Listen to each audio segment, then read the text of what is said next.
Ayan sir, ano nga po pangalan nyo? Ako po si Ricardo Marino, District 4 ng Manila. Tagahanap po tayo ng pagbabago para sa Maynila.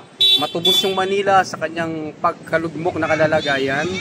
Kaya narito po ako, nais ko pong maging bahagi ng lakbay ni Mamara kung mamarapatin at bibigyan pagkakataon dito sa District 4 Manila. At yun po yung aking gustong makita na yung, kung ano yung programa ni Mamara, yun din yung gusto kong makita. No? Lubog ng Manila eh. Gusto nating maiangat. Gusto nating magkaroon naman ng bagong mukha ang Maynila. Ayun, salamat po. So maaasahan po si Sir.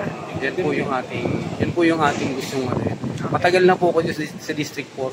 Okay. Alam ko na po yung halukay ng bituka rito. So ano po ang ano nyo dyan, position? Ako po ay pastor. Ako po ay nagbibigay din ng ayuda sa lugar ng District 4. Meron po akong Gift Philippines. Alam ko yung ginagawa niya. Ako po ay nagkumuha ng mga, hindi ako mayaman pero nakakagawa ako ng pagbibigay sa mga mahihirap. Pinipikap ko yung mga tinapay sa Starbucks, binibigay sa mahihirap. Pumupunta ako ng Bulacan, kumukuha ng 5,000 itlog, pinamimigay natin yan. Ayun, tayo din, bahagi din tayo nung Tanglaw Touch Care Foundation, nagbibigay tayo ng food for a day. Yung mga mahihirap, pinupuntahan natin, binibigyan natin ng pagkain para sa isang araw. Yun ang ginagawa natin, nagbibigay din tayo ng lugaw. Kung saan merong connect na pwedeng makatulong sa tao, pinipick up ko pa yan sa Kainta. Madaling araw, dinadala dito sa District 4 para ipamigay ng lugaw sa mga kapuspalad. Yun po yung aking lakbay. Bagamat pastor ako, syempre, minsan ang tao kailangan din bago maramdaman yung salita ng Diyos, dapat natatouch mo rin yung kanyang stomach. Minsan hindi ka makapakinig eh. Pagka yung ang tao gutom, minsan kahit anong gandang sinasabi mo, hindi na maintindihan bakit kumakalam yung sikmura eh. Di ba? Kaya tayo, inaabot natin yung spiritual nila, inaabot din natin yung pangangailangan sa abot na aking makakaya.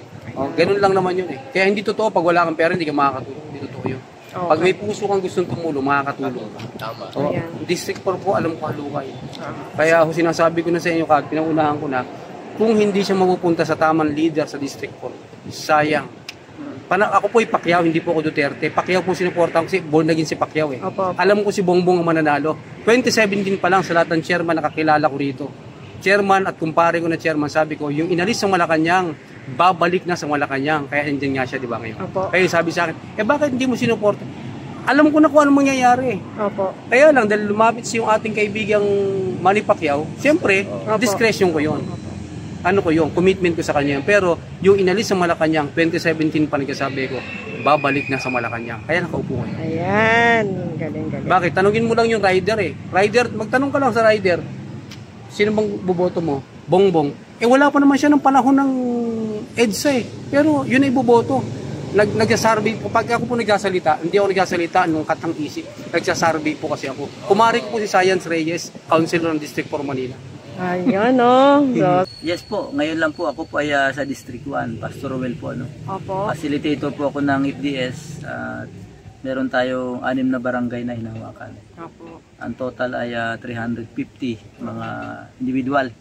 Tapos yung mga anak noon, yun yung kinikater natin sa Bible Basketball Ministry. Maglaro ng bola sa gabay ng Biblia upang makaiwas sa droga. So marami po sila.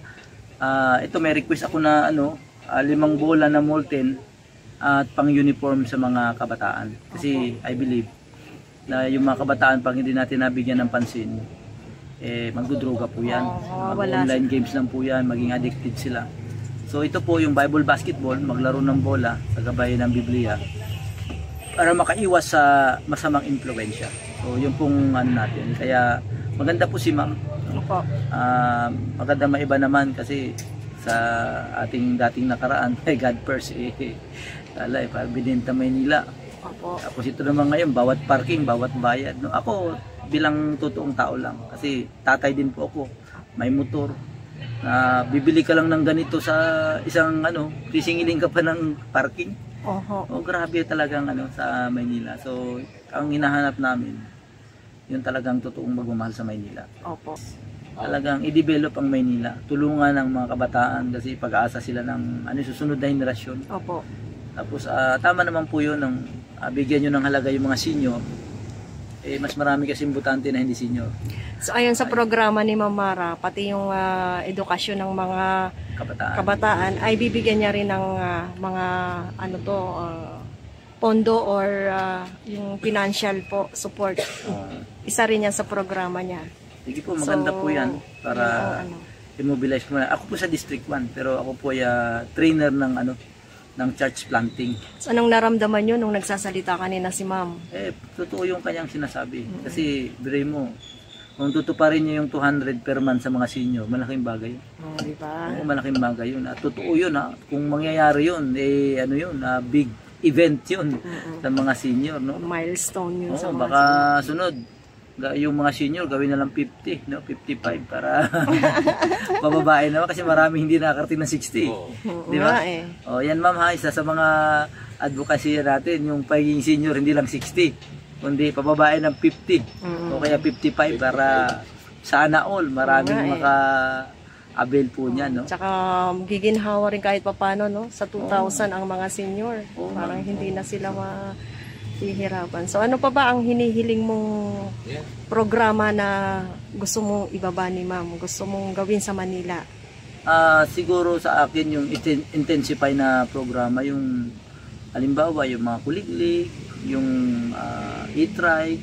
Yun. Talagang grabe nakapagpapasikip yan. Sa kalsada. Although hanap buhay nila yun Kasi tayo, pag wala tayong saktong rules na ibibigay sa kalsada, talagang sasakupin lahat ng kalsada. Oo, di ba? Dapat meron silang designated area. Kasi kawawa yung mga professional na papasok ng opisina. Dahil sa daming nila, sobrang traffic, lalong sumisikip. Buti kung meron silang parkingan na sarili, wala naman. So, ang aking concern, kasi ako may sasakyan din, may motor, ayun, yung bang mga illegal parking, illegal terminal. Yan. So, hindi mo ba alam, isa yan sa programa ni Ma'am. Tama.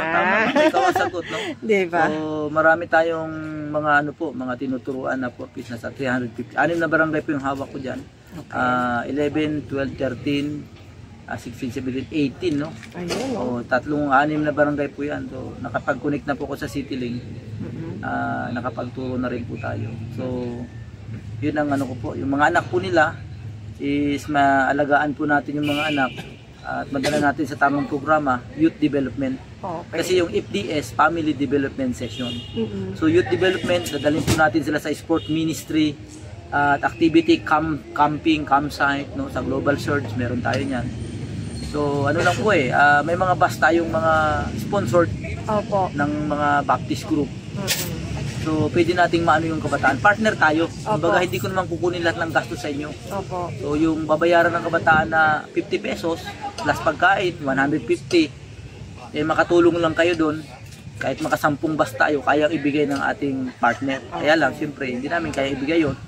Yung 150 sa bawat kabataan. Pero kung kayo mag-sponsor, let's do it, diba? Ayan, so asahan niyo po dyan si Ma'am Mara. Sige po, maraming salamat po ma'am. Susuportahan po namin kayo. Basta't ikakalago at ikakabuti ng Maynila, mga kabataang mga taga Manileño, talagang maging asinsado. No? So yan po, maraming salamat ma'am and God bless. Salamat.